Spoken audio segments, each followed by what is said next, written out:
Happy Monday, everyone, and welcome back to Brown Bag Bets. We are powered by BetSperts and your daily dose of quick hit handicapping and sports betting picks. Back in his home studio, where he belongs, feeling comfortable, Mr. Andy Molitor. How was your weekend? How was the seafood? Looks like you got some color.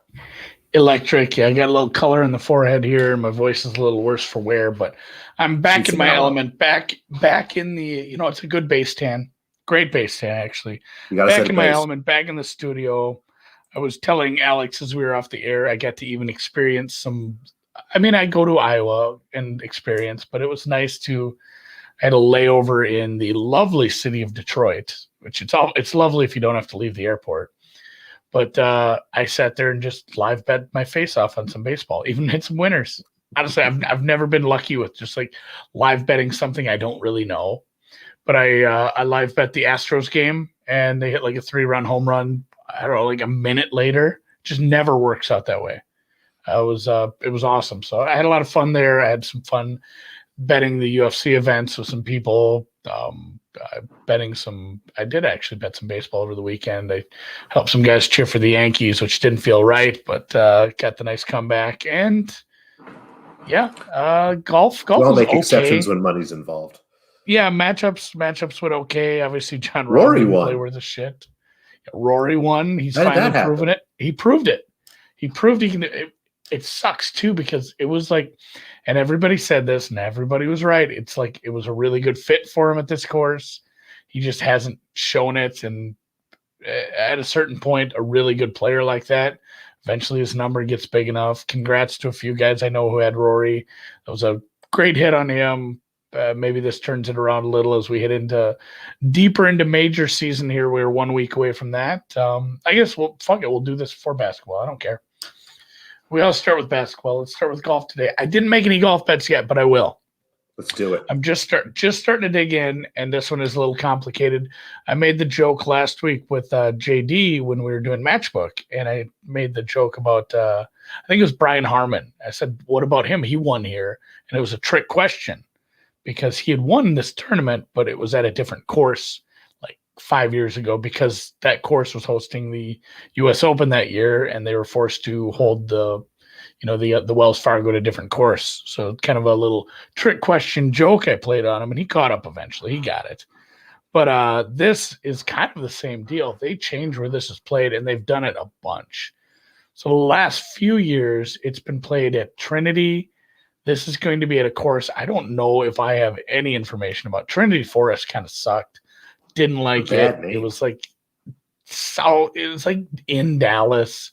I didn't care for it. They're going to move this to a TPC course in McKinney, Texas, which is a suburb.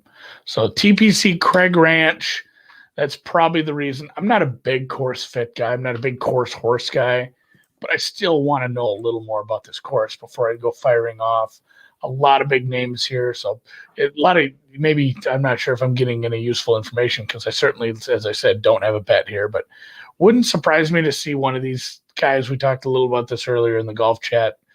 If John Rahm withdrew, that wouldn't surprise me. He's the favorite, but Bryson's here. Dustin Johnson's here. Jordan Spieth is finally back. Hideki Matsuyama is finally playing golf again after his long layoff, after his big win. Who else? Danny Berger, Scotty Scheffler, Koepka, young guy, our guy Willie Z. Will Zalatoris is here. This is a lot of good names here.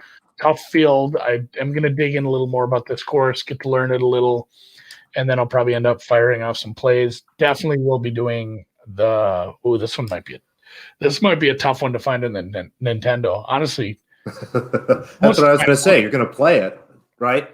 Most of my afternoon is going to be fine. Certainly not one of the courses that comes with the game.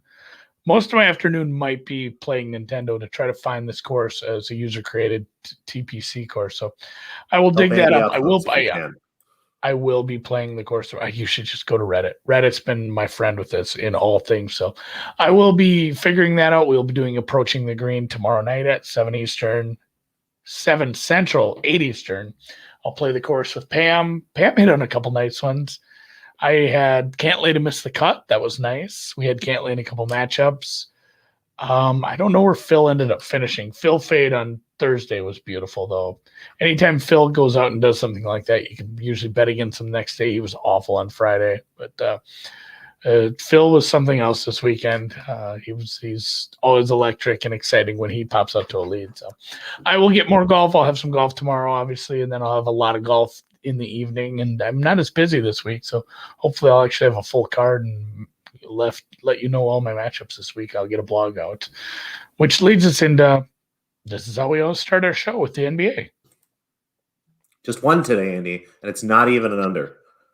The Indiana Pacers have been a really tough team to trust. I'm going to be honest. It's not fun to bet on the Pacers, but we're not really betting on the Pacers to do anything other than score a lot of points, which is all they really seem to do lately.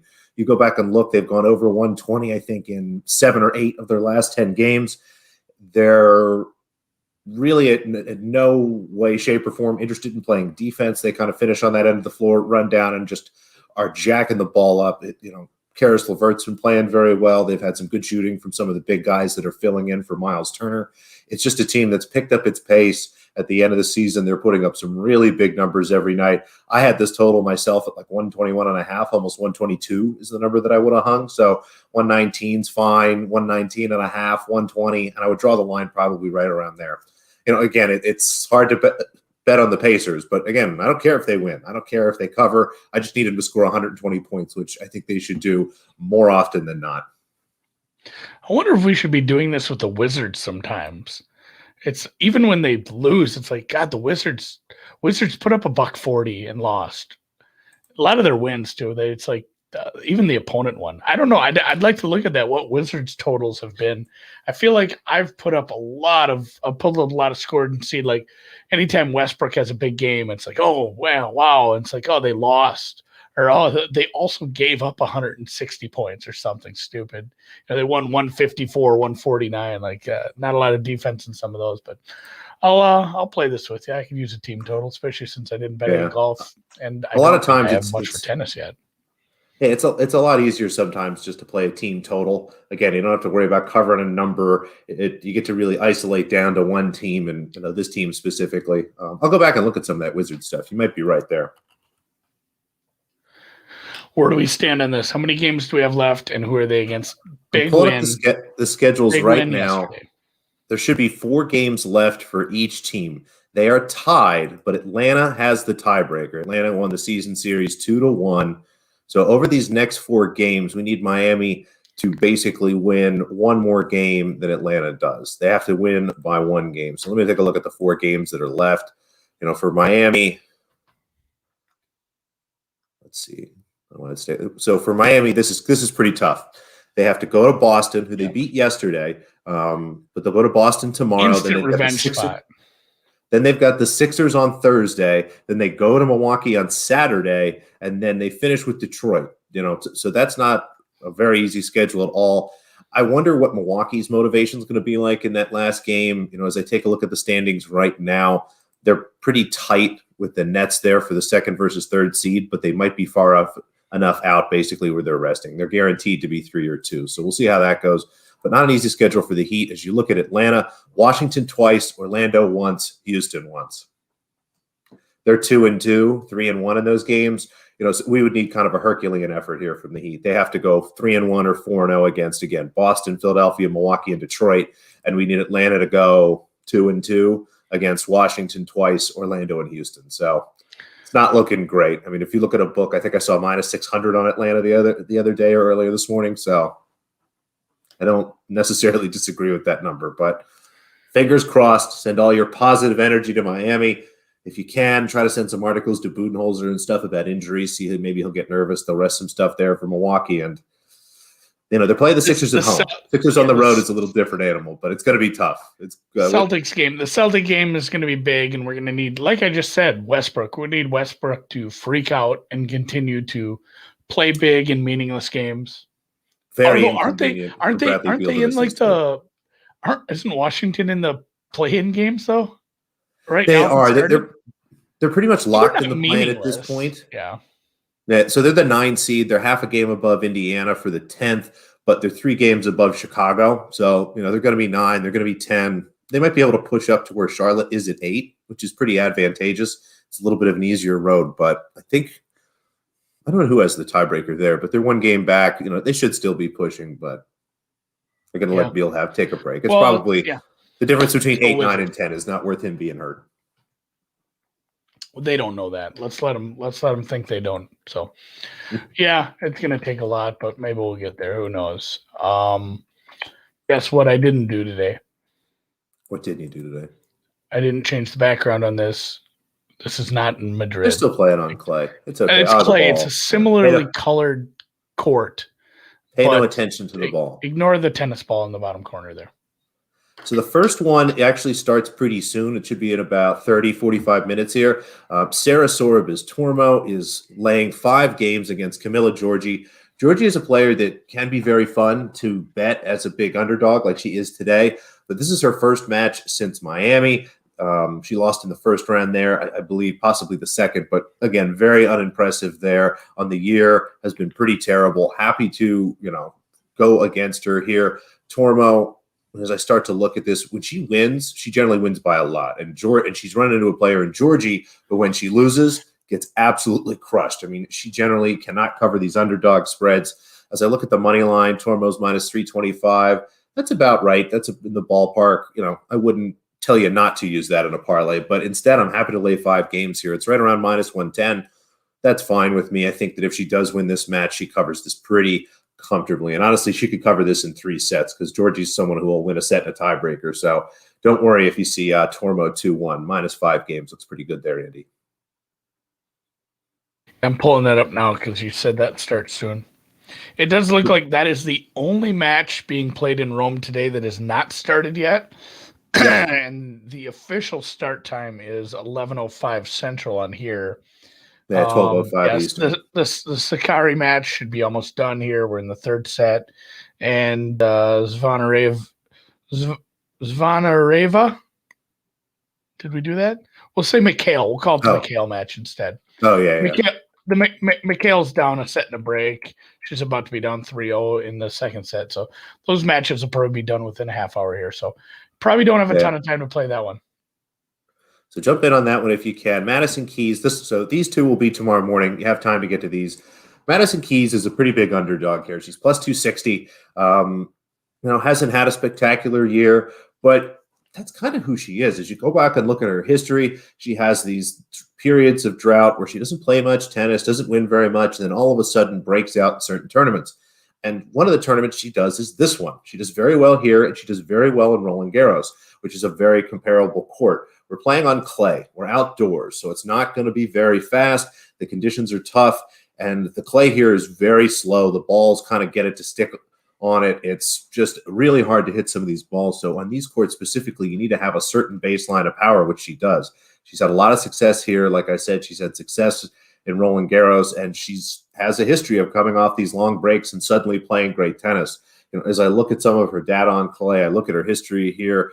I'm happy to back her against Karolina Muchova, who is playing very well, but I think is a little overpriced here given some of her recent success and how she's talked about, frankly, dealing with some injuries and things like that. So happy to take half a unit here and sprinkle it on Keys in a match that I think she has a much better chance to win than the odds are giving us.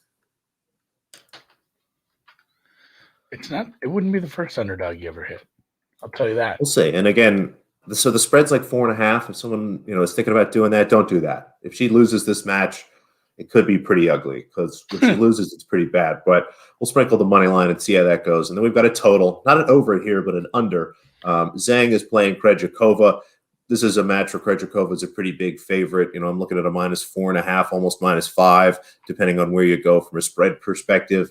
Much happier here. Land going under 20 games. Zhang is someone who really only wins clay matches in China. There's about 2 tournaments a year where she's the 1 seed playing against a bunch of women ranked in the 150 to 250 range. And it really, I think, throws off a lot of the numbers that you see here. So this is kind of a way of backing Krejcikova almost, but I think the under here is going to be much better than the game spread. So we'll go under 20 on Zhang Krejcikova. Sometimes tennis is that way. I was just looking at that when I was betting our girl Tormo. You just look at that total and it's 19.5. And I almost was tempted to bet -5 and over 19.5 for a wild Polish middle that you could probably get home, because I do see you could see that coming with Georgie winning a tie break and then just getting 6-1 in the third set, though. Women's tennis is wild like that all the time. A little off air, though, we had a good talk, and it almost makes me want to fly back to the East Coast, or I might call some people in New York, New Jersey to try to get this down for me. Alex had a good look at something, and my brain is still a little fuzzy today. And I said, why wouldn't people just make that bet anyway? And it's because the bet isn't really available outside of this. And this is tough because we're gonna have a bet here. And truthfully, I put this up. I put NBA future 76ers to win the East at +325. That's the bet, kind of. And before we get to what you're actually betting, would you bet this? Do you like this price? Do you think this is a good price in general? Yeah, I do. So to start with just this, and we'll get to kind of what Andy's teasing a little bit. The Sixers to win the East, +325. They have a 3-game lead in the tiebreaker over the Brooklyn Nets. They have 4 games left. They have to win one of those 4 games. They have a couple teams that are tanking up on their schedule. I am absolutely certain they're going to win at least one of those games and be the number 1 seed. And if they do, they avoid the Brooklyn Nets and they avoid the Milwaukee Bucks until the Eastern Conference Finals. That puts them in a situation where in the first round, they're looking at whoever comes out of the play-in and the 8 seed. Boston maybe might drop down to the 8. That would be kind of your worst case scenario, but you're looking at Charlotte, Washington, or Indiana probably in the first round there. They're going to be huge favorites in that series. Your next series is going to be the winner of the Knicks Atlanta, maybe Knicks Miami. Again, pretty solid favorites over there. Then they run into the finals. If it's the Nets, as I start to look at some of my numbers, I don't think that Brooklyn's going to be more than, -200, maybe -250 if Harden's healthy and they're just blitzing teams for 2 rounds. They come off a series where they beat the Bucks 4-0 or something, but it's really an extreme example. You look at the Milwaukee Bucks again. I think the Sixers would be favored over them probably to win the Eastern Conference Finals, or at the very least, very close. So as I start to look at that scenario, I start to put some of those money lines together into little parlay calculators and things. I think this is just a great number. I think we're going to have a ton of value on the Sixers to win the East, and there's a little better number out there. So we'll start with that. I like the Sixers to win the East, but are you ready for the fun part here? I just bet some +350. Nice. So when Andy was teasing, guys, if you go into certain books, and this is something that is generally available on bigger futures, if you are a tennis futures bettor, books like Unibet, books like Bet Rivers will allow you to do this. It's called Each Weighing a Bet. And when you pull up your little bet slip, there'll be a box that you can check. It has E/W. And what that means is instead of placing just one bet on the future, it's 2 bets. And in this case, the bet would be on the Sixers to win the East. And also the second bet, the each way, if you will, the Sixers just to make the Eastern Conference Finals. And what they do there is the first bet is just 1 stake on what's listed. So again, it would be 1 unit to win 3.25 units on the Sixers to win the East. Let's just take a number here. So if you put $100 in the box and you click each way, are you taking 50 on each, or is it doubling that 100? It's going to double 100. So that's a good idea. So if you click on this and you click each way, you put in $100, you'll see your risk is $200. Your first bet that you're placing is $100 on the Sixers to win the East to win 325. The second bet is $100 on the Sixers to make the Eastern Conference Finals at half the odds of this. So it would be plus like 162, something like that, I think. So again, 2 bets. 180 plus 187.50. Sorry, I did, yeah. Bad quick math, but thank you. So again, you would have 2 bets, one of the Sixers to win the East plus 325, and then one of the Sixers to win the East plus 1, whatever Andy said, like 185 or something. No, I think it is 163. Look at this. What a fucking segue, Proppy. 425 at WinBet. That might be worth a bet. I was just in Michigan, a WinBet in Pennsylvania yet, so I know I was just in Michigan that, but yesterday. If you're lucky enough, that's pretty spectacular. Boy, we never recommend using the free bet on a future, but that's not horrible.